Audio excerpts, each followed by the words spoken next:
अस्सलाम वालेकुम, नमस्कार, सत श्री अकाल, गुड आफ्टरनून। प्रोग्राम हालात हाजरा का प्रोग्राम हकीकत ये है मैं प्रेम मटलानी आप भाई और बहनों के आगे हाज़िर हूँ।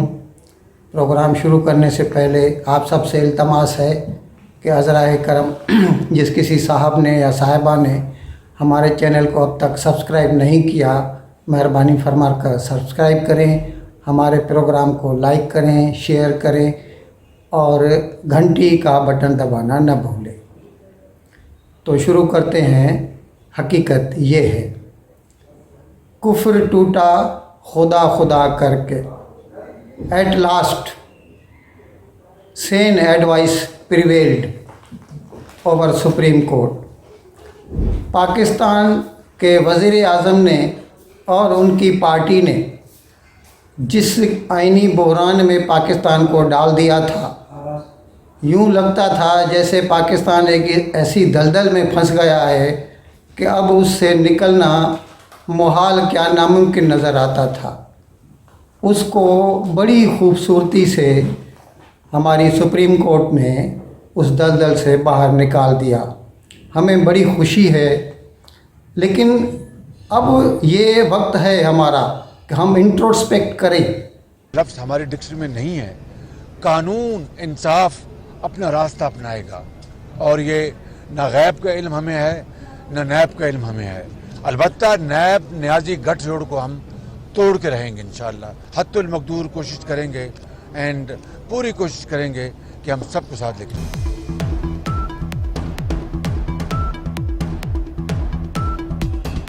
ये जीत हमारा जीत नहीं है, ना किसी एक आदमी का शिकस्त है। ये पाकिस्तान की आईन का जीत है, ये पाकिस्तान की जीत है, ये जमहूरियत की जीत है। और इस जीत की वजह से इंशाअल्लाह ताला हम जमहूरियत के बहाली के अपने अंदर अपने मन में एक बार देखें कि हमसे कहाँ गलती हुई। वो ये है कि पाकिस्तान में जो जमहूरी अदारे हैं उनको पनपने का मौका नहीं मिला शुरू से लेकर अब तक। अब जनाब, अब कुछ लोगों को शायद बुरा लगे, लेकिन ये हकीकत है कि 1947 में जब पाकिस्तान आज़ाद हुआ तो कायदे आज़म ने अपने आप को गवर्नर जनरल बनाना मंजूर किया, जबकि जो पार्लियामेंट्री डेमोक्रेसी है उसमें गवर्नर जनरल का कोई रोल नहीं होता। वो एक रबर स्टैंप है, जैसे इंग्लैंड की महारानी क्वीन एलिज़ाबेथ। लेकिन वो गवर्नर जनरल भी बने और उसके साथ साथ उसने कैबिनेट की मीटिंग्स को प्रिजाइड करना भी शुरू कर दिया। बड़ों का काम है छोटों के लिए अपने आमाल से उन्हें सिखाएं कि आपको कैसे चलना है। फिर एक साल के अंदर वो भी चले गए। अब देखिए, आप मुआवजा कीजिए। अब कुछ लोगों को शायद ये अच्छा न लगे, लेकिन ये हकीकत है, क्योंकि एक ही दिन दोनों ममालिक आज़ाद हुए, हिंदुस्तान भी पाकिस्तान भी। हिंदुस्तान ने 50 में यानी 3 साल 3.5 साल के अंदर अपना आइन बना के पूरा कर दिया और उसके हिसाब से अपने आप को रिपब्लिक अनाउंस करके और वो हिसाब से चलते रहे। वो दिन आज का दिन, जबकि पाकिस्तान में हर रोज़ हुकूमतें बदलती रहीं और एक नए नए तजुर्बात किए जाते रहे। 55 में आकर 56 में पहला कॉन्स्टिट्यूशन बना और वो भी ऐसा कि सारे सूबों के हकूक़ सलब किए गए। मगरबी पाकिस्तान के चारों सूबों को मिलाकर एक सूबा बना दिया गया। 1948 में जब खुद कायदे आज़म ढाका गए तो उन्होंने वहाँ पे अनाउंस किया कि पाकिस्तान की एक ही कौमी ज़बान होगी, उर्दू। अब जाहिर है 56% 56% बंगाली थे मुश्तरका पाकिस्तान में, तो वो कैसे मंजूर करेंगे। और बंगाली कोई ऐसी वैसी ज़ुबान नहीं, बहुत बड़ी लिटरेरी लैंग्वेज है। इस तरह से अवाम में डिस्कार्ड फैलता है। आगे चल के किसी हद तक भले जनाब अयूब खान ने जब 58 में वो पावर संभाला कूल आके, तो उसके बाद उन्होंने पाकिस्तान की मुआशी पॉलिसियाँ अच्छी रखी। पाकिस्तान तरक्की कर रहा था उस वक़्त, लेकिन जनाब जुल्फ़िकार अली भुट्टो उनको लगी कि बस अभी हम कश्मीर ले लेंगे। फिर उन्होंने आर्मी के कुछ आदमियों को अपने साथ मिला के और कश्मीर में ये ऑपरेशन जिब्राल्टर शुरू कर दिया। पाकिस्तानी फ़ौजियों को कश्मीरियों का बेस बदल कर भेज दिया ताकि हिंदुस्तान कश्मीर छोड़कर भाग जाए। जब हिंदुस्तान को लगा कि कश्मीर हाथ से चला जाएगा, तो 6 सितंबर 1965 को शास्त्री, उस वक़्त हिंदुस्तान का वज़ीर आज़म था, उसने लाहौर पर चढ़ाई का हुक्म दिया। 17 दिन जंग चली। 23 को बंद क्यों हुई? क्योंकि चाइना ने हिंदुस्तान को धमकी दी, नहीं तो पाकिस्तान की हालत बहुत ख़राब हो गई थी। अब देखिए जो जंग है ना, ये दुनिया की महंगे में महंगी तरीन अयाशी है। गरीब ममालिक तो अफोर्ड ही नहीं कर सकते। आजकल आप देख रहे हैं ना, रूस इतना बड़ा वर्ल्ड सुपर पावर है, 1 महीने में उसकी हालत क्या हो गई है यूक्रेन पे जब से उसने हमला किया है। क्योंकि जंग जो है ना बहुत बड़ा पैसा खाती है। और जैसे ही भुट्टो साहब ने कश्मीर में भेजे और फिर ये जंग हुई, तो पाकिस्तान की जो मुआशी तरक्की थी ना, न सिर्फ उस पर एक फुल स्टॉप लग गया, बल्कि डिसलेरेशन यानी पीछे हटना शुरू हो गई। और फिर जनाब भुट्टो साहब को लगा कि अभी मैं ताशकंद पैक्ट का वो बोलूँगा कि उधर ये इसने एक खुफिया पैक्ट किया है। अब वो तो शास्त्री साहब तो वहाँ से वापस लौट भी नहीं पाए, अल्लाह को प्यारे हो गए उधर ही। लेकिन इन्होंने ये कहना शुरू कर दिया कि पाकिस्तान, जनरल अयूब खान ने जो है ना वो बहुत कुछ मजबूरी में लिख के दिया है, और वो मैं आपको वक्त आने पर बताऊंगा। ये अलग बात है कि वो 1979 में उनको फांसी दे दी गई, तब तक वो बता नहीं पाए क्या था। और इस तरह वो जैसे ही 67 में उन्होंने हुकूमत से इस्तीफ़ा दे दिया और अपनी पीपल्स पार्टी बनाई, और उसके साथ साथ उन्होंने अयूब साहब के ख़िलाफ़ मुहिम चालू कर दी।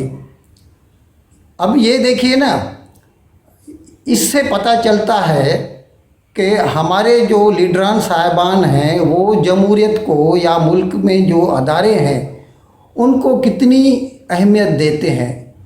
भुट्टो साहब को ये नहीं था। अभी देखिए 65 में इलेक्शन हुए थे, तो 70 में फिर होने वाले थे। भले ही वो आइन जो था बेसिक डेमोक्रेसी वाला था, लेकिन एक आइन था। 70 तक रुक जाते, 70 में इलेक्शन होते, अगर उन्हें अवाम की अक्सरियत पसंद करती तो वो सदर बन सकते थे, कुछ भी बन सकते थे।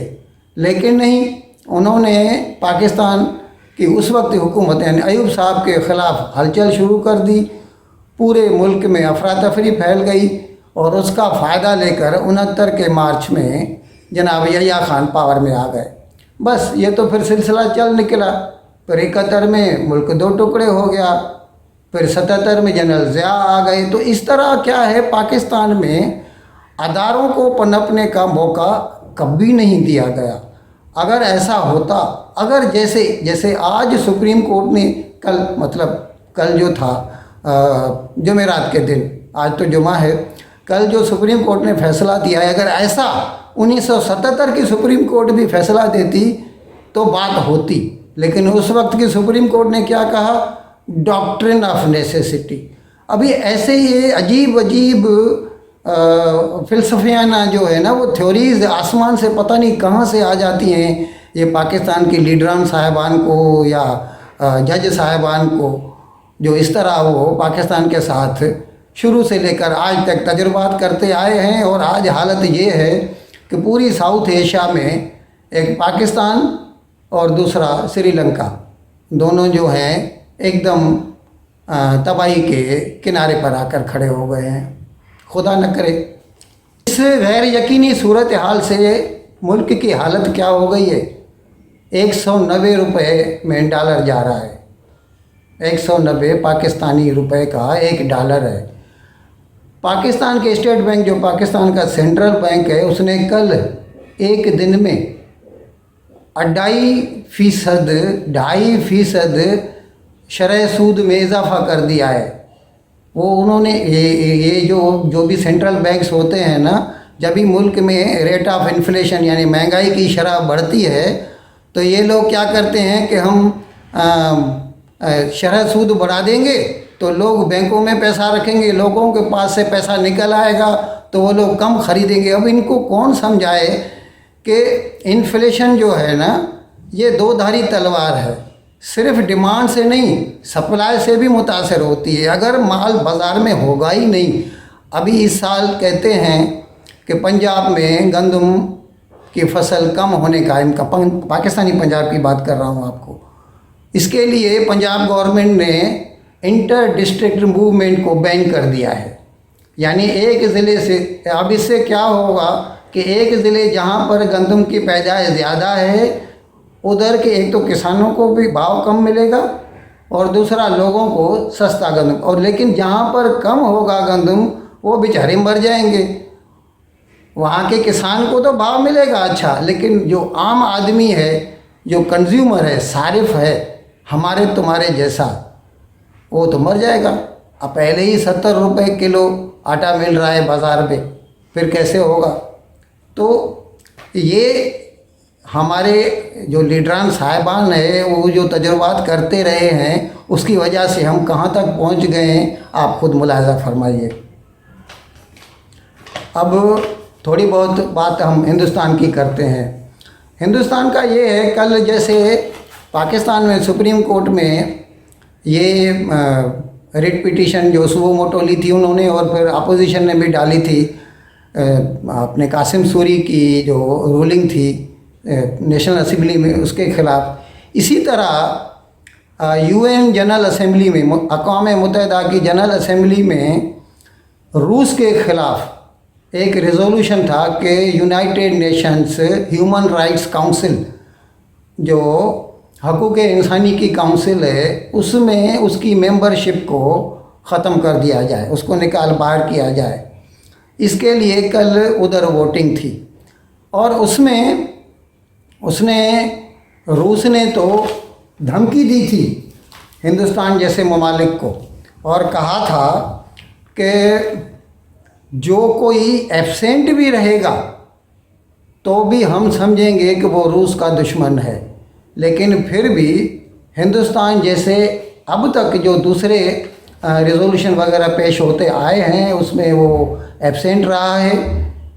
वो अलग बात है कि उसके एब्सेंट रहने की वजह से रूस का फ़ायदा हुआ है, लेकिन कल का जो वोट हुआ यूएन जनरल असेंबली में उसमें रूस का नुकसान हो गया और रूस को United Nations human rights council से निकाल बाहर कर दिया गया। ये मेरे हाथ में पेपर है, इसमें 93 जो है उन्होंने उस रिजोल्यूशन के फेवर में, यानी जिन्होंने ये कहा कि रूस को बाहर निकाल किया जाए, उन्होंने 93 कंट्रीज़ ने फेवर में वोट किया है और 24 ने अगेंस्ट में किया है और 58 जो है ना वो एब्सेंट रहे हैं और हिंदुस्तान भी उनमें से एक है, जबकि हिंदुस्तान को भी धमकी दी गई थी। और अब ज़्यादा नहीं बोलें इसमें, वो तो पहले भी हिंदुस्तान को अमेरिका भी धमकी दे चुका है। जैसे इमरान साहब कहते थे ना, तो वो कौन है, दलीप सिंह अमेरिका का, वो डिप्टी NSA है, नेशनल सिक्योरिटी एडवाइज़र है अमेरिका का, है तो हिंदुस्तानी निज़ाद लेकिन है तो अमेरिकन। उसने कहा था कि हिंदुस्तान जो है वो रूस के फेवर में, ये असेंबली में जो करारदादें आती हैं उसमें हिंदुस्तान जो एब्सेंट रहता है और उसकी वजह से रूस को फ़ायदा पहुंचता है। लेकिन कल अगर चीन हिंदुस्तान पे हमला करेगा तो रूस उसको बचाने नहीं आएगा। अब इस आदमी से कौन पूछे कि खुदा के बंदे, कल जब 2020 में हमारे ऊपर चाहे चीन ने हमला किया तो तुम किधर थे? तुम भी तो नहीं आए थे ना। हर एक को अपनी, हमें मालूम है हर एक को अपनी लड़ाई खुद लड़नी है, अपनी बचाव अपना दिफा खुद करना है, कोई किसी की मदद को नहीं आता। इन अल्फाज के साथ मैं आज का प्रोग्राम ख़त्म करने की इजाज़त चाहता हूँ आपसे, लेकिन जाते जाते एक बार फिर आपसे ये दरख्वास्त करता चलूँ कि हज़राए करम हमारे इस चैनल को सब्सक्राइब कीजिए, प्रोग्राम को लाइक दीजिए, शेयर दीजिए और घंटी का दबाना न भूलिए। मेहरबानी, शुक्रिया, खुदा हाफिज़।